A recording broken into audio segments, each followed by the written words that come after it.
Hoje, no programa Está Escrito, perguntas e respostas com o nosso amigo, o Dr. Ferreira. Fique conosco para ouvir as respostas a algumas das perguntas mais comuns em termos de saúde, alimentação. Nós voltaremos dentro de um minuto com o Dr. Ferreira.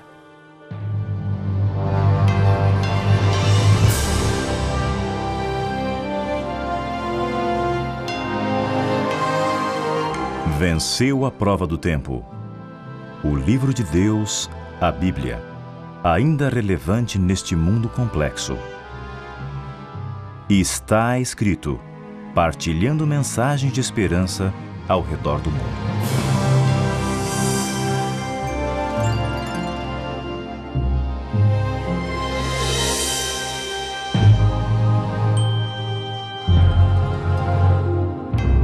Dr. Ferreira, bem-vindo mais uma vez ao Está Escrito. O prazer é meu. E gostaria de agradecer a sua gentileza em responder algumas perguntas. Bem, não vai ser um exame.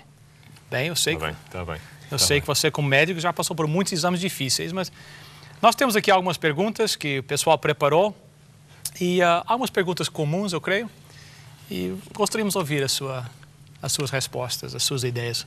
Bem, vamos começar que para os portugueses eu acho que é um assunto importante. O vinho. O vinho diz ser bom para o coração. Será que é verdade? O pessoal fala de um estudo francês, eu acho que foi, que diz que um pouquinho de vinho tinto ajuda o coração. Qual é a sua opinião sobre isso? Bem, Bill, é um prazer estar aqui no programa. Eu lembro-me de estar na Faculdade de Medicina no final da década de 80, quando saiu o primeiro estudo que indicava que os franceses, que apesar de consumirem a gordura saturada de origem dos produtos animais, etc., morriam menos. Portanto, havia menos franceses a morrerem de doenças do coração do que deste lado do Atlântico, em pessoas que consumiam também as gorduras saturadas, etc. Então, foi-se à procura da resposta, certo, da razão para isso. E uma das sugestões dada pelo estudo é que talvez o vinho que é consumido com regularidade em França, à hora das refeições, talvez tenha uma importância nisso. E portanto, isso foi a sugestão dada por esse estudo. E a partir daí, claro, imagino que os meus colegas que gostavam de beber, aquilo foi uma festa lá na universidade, não é? Foi uma festa porque agora eles tinham uma razão que justificava a sua bebida. Mas depois, à medida que a pesquisa foi evoluindo, chegou-se à conclusão, de que não era bem o vinho, mas há alguns fitoquímicos, isto é, substâncias naturais que estão presentes na uva, especialmente na uva preta, que têm um efeito protetor para as doenças do coração. São fitoquímicos, um deles, por exemplo, o resveratrol, e descobriu-se que essas substâncias são boas para o coração. Ora, depois havia ali um bocadinho de confusão. Então, isso já não é o vinho, mas é o sumo de uva que realmente tem isto. E o sumo de uva preta é o sumo de uva melhor. E depois começou-se a falar muito, e a pesquisa continuou a ser feita nesta direção, que mesmo o consumo moderado de bebidas alcoólicas tem alguns efeitos negativos para a saúde.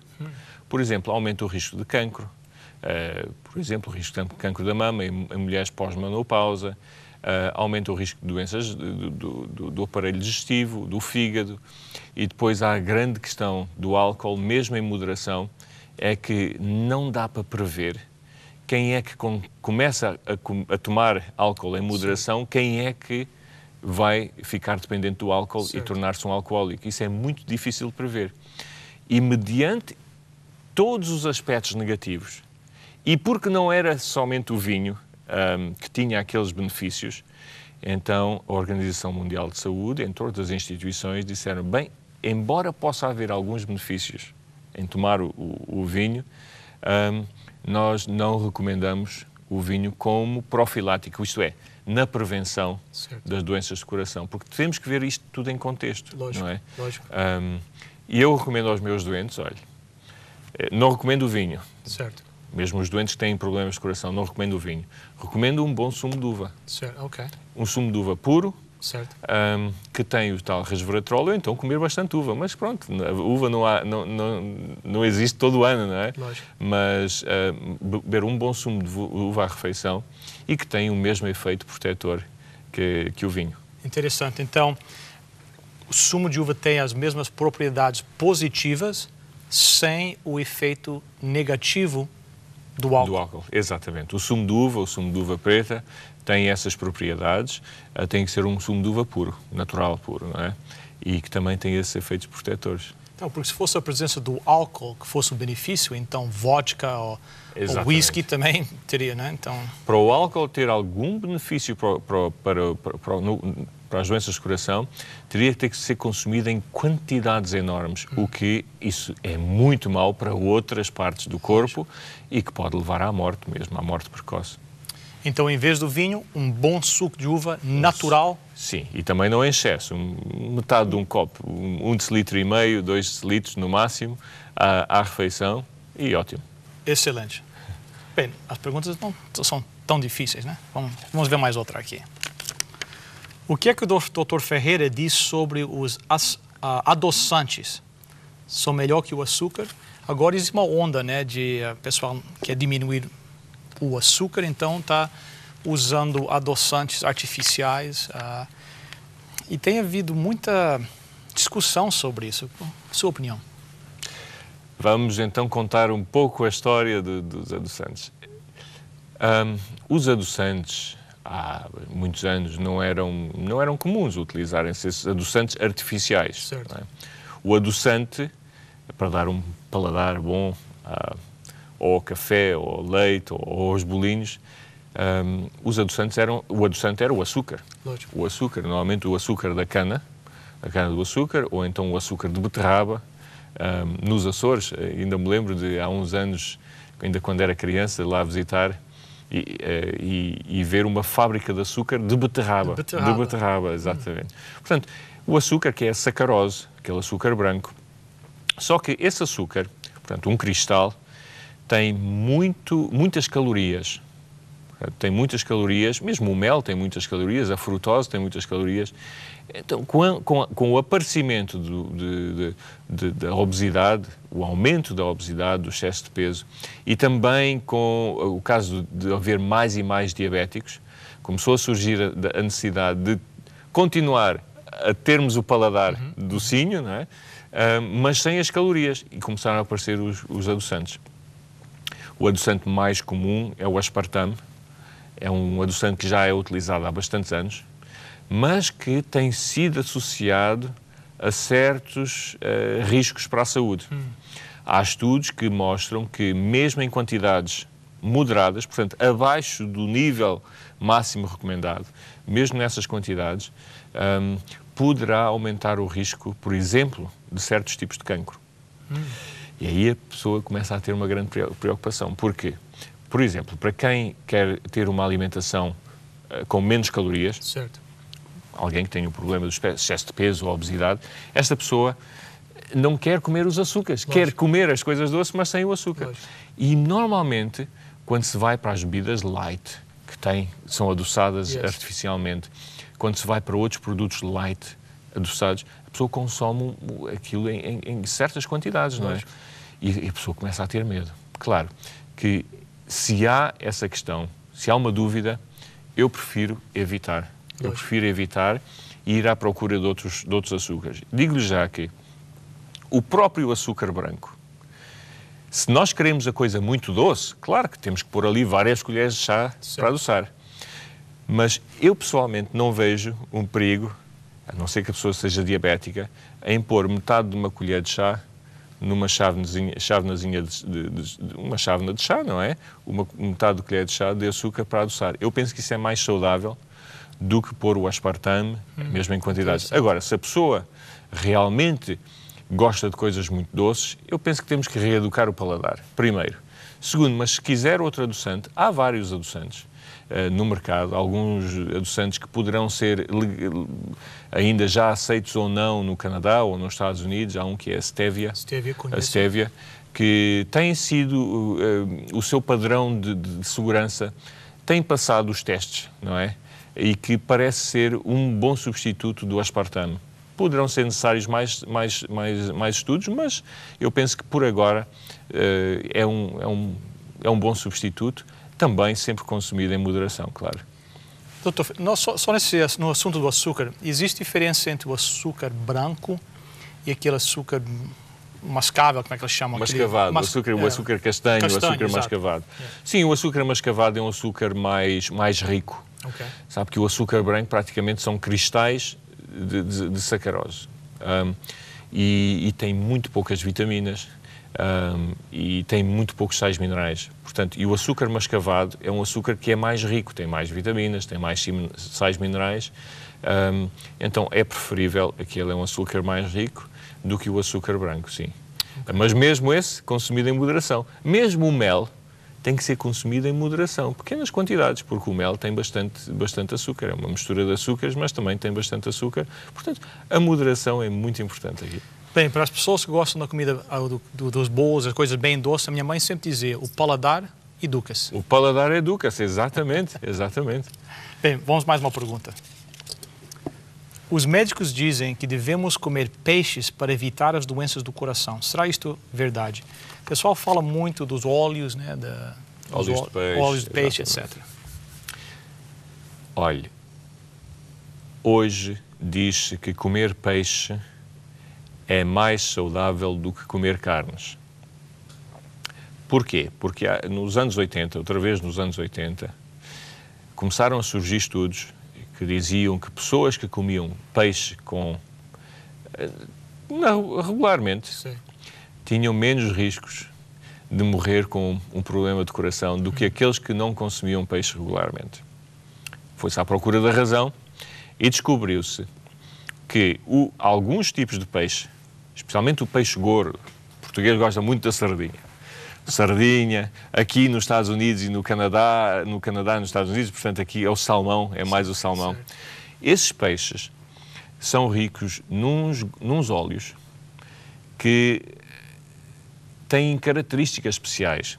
São os famosos, é o famoso ômega 3, certo. Os óleos ricos em ômega 3. E que esses ômega 3 podem proteger o coração, de várias maneiras, podem proteger o coração e as artérias. Chegou-se à conclusão que os ômega 3 têm qualidades anti-inflamatórias, portanto, reduzem a inflamação. E digo-lhe já que quando temos uma artéria, um tubo, com placa, há sempre um certo grau de inflamação ali à volta que vai provocar mais placa a ser depositada. Certo. Portanto, os ômega 3 reduzem a placa. Os ômega 3, inclusive, podem facilitar com que as plaquetas são célulazinhas do corpo que, por exemplo, eu vou aqui desenhar, nós temos, por exemplo, aqui uma artéria, não é?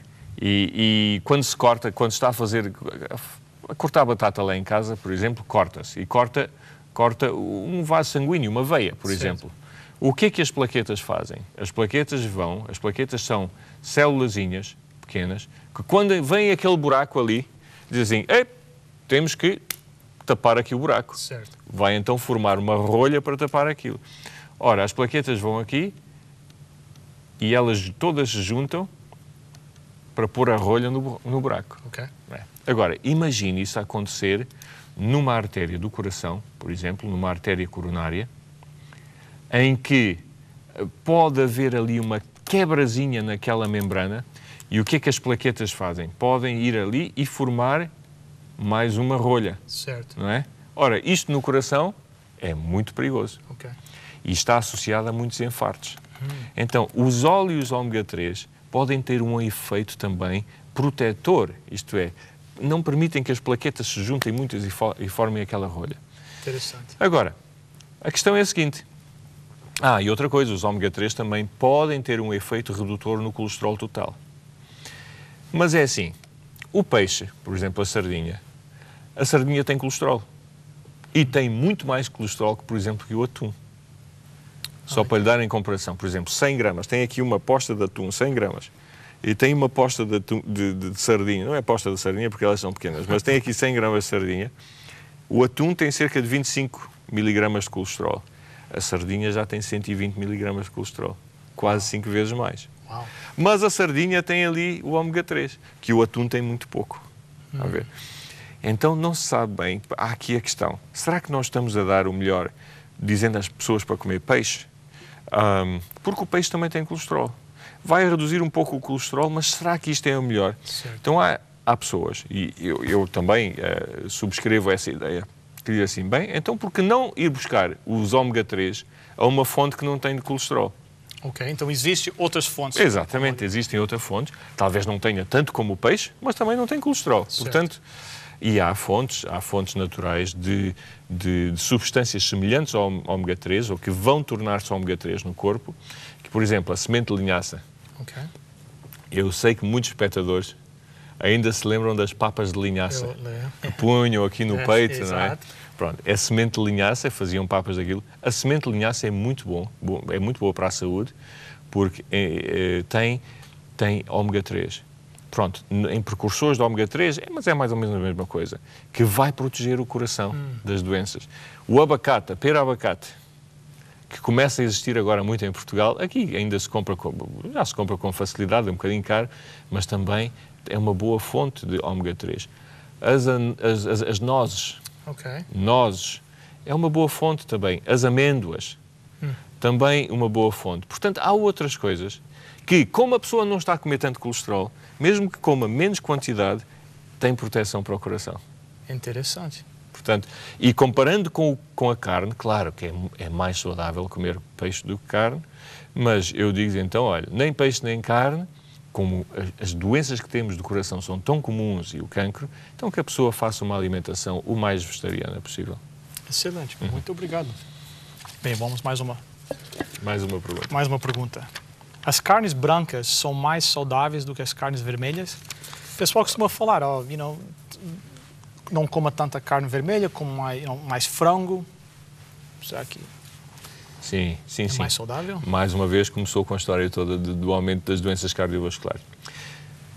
Se eu olho para um bife, um bife vermelho, e tiver aqui a carne branca de galinha, mesmo sem eu saber nada de colesterol, mas se souber que uma delas é pior para a saúde, qual é que acha que as pessoas vão dizer que é pior para a saúde? O bife. O bife, porque tem o sangue, tem assim um aspecto mais grotesco, a gordura, etc.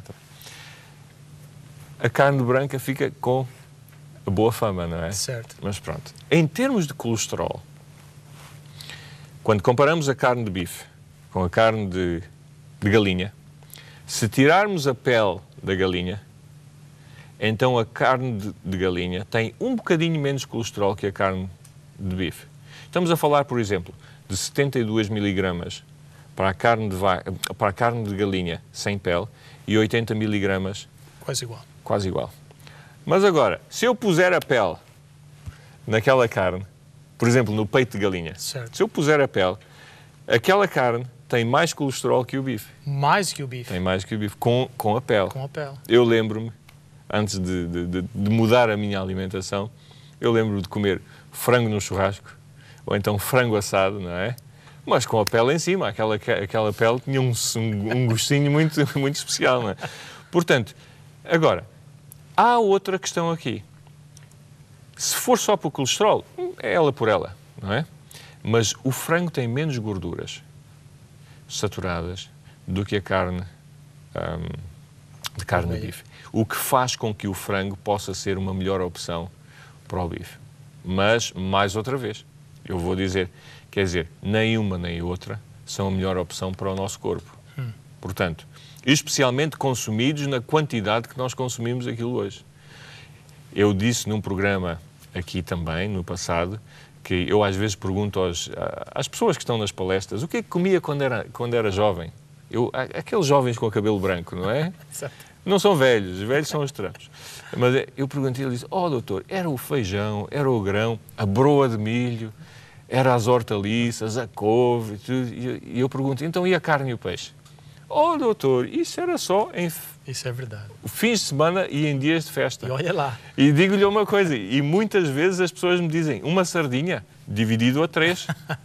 E cada um tinha... E depois tirava-se à sorte quem ia ficar com a cabeça, não é? Portanto, a não ser que as pessoas vivessem perto do mar, não é? Certo. Mas é bom aprendermos dos antigos. É bom aprendermos dos antigos. E consumirmos em moderação e para uma alimentação o mais vegetariana possível, com mais hortaliças, cereais, etc, etc. Muito obrigado. Bem, vamos... Tem várias perguntas aqui, o tempo está passando, não é, doutor? O café faz bem à saúde? Oh, essa é uma questão difícil, sabe? O português naturalmente gosta de café. E então, o café, primeiro temos que ver, o café é um cereal. É um cereal, pronto, é um bagozinho que é torrado e aquele cheirinho, não é? Aquele cheirinho tem uma atração especial. Só que o café tem sido associado a vários problemas. Pronto, há pessoas que defendem o café, há outros que atacam o café. Há pessoas que dizem que o café, há estudos que podem revelar que o café é bom para a prevenção da doença de Parkinson, para isto, para aquilo, etc. Mas o café também está associado a um aumento de tensão, a um aumento de risco da tensão arterial alta. Há alguns estudos que revelaram que poderá aumentar o risco de doenças cardíacas. Há outros estudos que mostram que não, isso não aumenta, até diminui o risco de doenças cardíacas. Mas há uma questão aqui importante. O café é um produto que cria habituação. Porquê? As pessoas, quando tomam o café, não é só pelo cheiro. Quantas pessoas de manhã se sentem assim certo. E precisam do café certo. Para acordar? Portanto, essas pessoas estão a funcionar com um químico, uma droga, é um químico que está ali, que os está a manter ativos. Eu penso que há melhores alternativas para isso. Portanto, é um estado que não é um estado natural. O corpo está cansado. Certo. O corpo quer descansar, mas não está a fazê-lo porque está sob a influência do café. E eu penso que é importante nós irmos para resolver a questão. Porquê é que está cansado? Descansar. Para não ter necessidade de beber o café, não é? E então eu até sugeria que as pessoas substituem o café, por exemplo, por beber bastante água, ou então um café de cereal, uma cevada solúvel, etc., que não tem aqueles efeitos negativos que ainda se está a descobrir cada vez mais e que assim faça um regime mais saudável. Obrigado. Bem, quem sabe temos tempo para mais uma. Os sumos são naturais, seriam eles melhor bebida do que a água? Muitas pessoas pensam isso, porque é natural, sumo laranja, está cheio de vitaminas, etc. É assim, quando eu faço um copo de sumo de laranja, eu preciso pelo menos 3 ou 4 laranjas. E vou consumir as calorias e a energia de 3 ou 4 laranjas. Certo. Quando eu como uma laranja só, eu estou a comer a fibra e aquela fibra chega ao estômago, incha um pouco e diz assim, ei, alto lá, como mais uma, mas chega, não é? Certo. Então, os sumos são bons, mas têm um excesso de calorias que depois vão para onde? Vão para as despensas. Vão aumentar o risco da obesidade. Portanto, os sumos podem ser bons em moderação. Eu normalmente digo à pessoa, olha, metade do copo de um sumo à refeição ou a meio da refeição, mas manter-se por aí, não consumir em excesso. Ir para a água. A água é a melhor bebida. No passado, o senhor falou 1,5 litro, 2 litros de água, né? Por dia. Recomendável? 1,5 litro a 2 litros de água por dia. Excelente. Bem, eu acho que nós temos mais ou menos 1 minuto, mas vamos ver. Qual é o melhor óleo para se utilizar? E qual é o melhor óleo para cozer, na cozinha? Eu dou-lhe a resposta em 5 segundos. Okay. O azeite. O azeite? O azeite. E nós, entre portugueses e brasileiros, estamos seguros. O azeite é o melhor óleo. Em moderação, nada de regar aquelas saladas, não. Em moderação, mas o azeite é o melhor óleo que nós temos hoje. Mas também cuidado e não abusar nos fritos. Não abusar nos fritos, porque realmente isso é mau para a saúde, tem muitas calorias, tem outras questões relacionadas com a saúde, mas definitivamente o azeite. Uma salada com azeite, um pouquinho de sumo de limão, será que existe coisa melhor? Não. Tomatinho, alface, cebola, picadinha, ótimo. Dr. Ferreira, outra vez, muito obrigado. E como é o nosso costume, nós vamos orar ao terminar nosso programa. Querido Deus, Muito obrigado pela abundância de comidas naturais que o Senhor nos dá. Nós te agradecemos pelas informações que recebemos hoje e nós te suplicamos que o Senhor nos dê o poder através do Teu Santo Espírito para colocarmos essas lições em prática na nossa vida. Esteja com cada telespectador hoje, nós te suplicamos em nome e por amor de Jesus. Amém.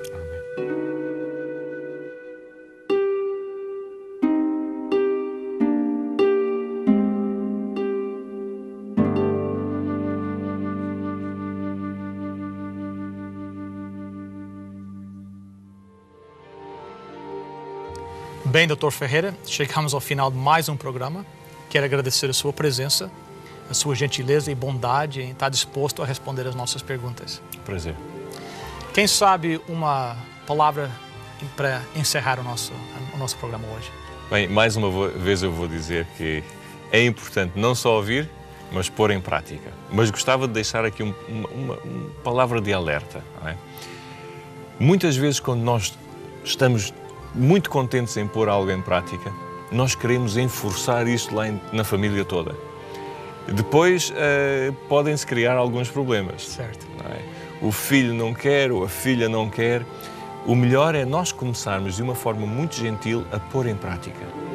Muito gentil a pôr em prática. E depois atraindo positivamente os que estão ao nosso redor. E não usar martelos, nem cacetetes, nem nada disso lá em casa. Portanto, positivamente, envolvermos-nos com a família, fazermos atividades ao ar livre, irmos passear, envolvermos mais. Então as outras coisas virão a seguir. Muito obrigado por esse conselho.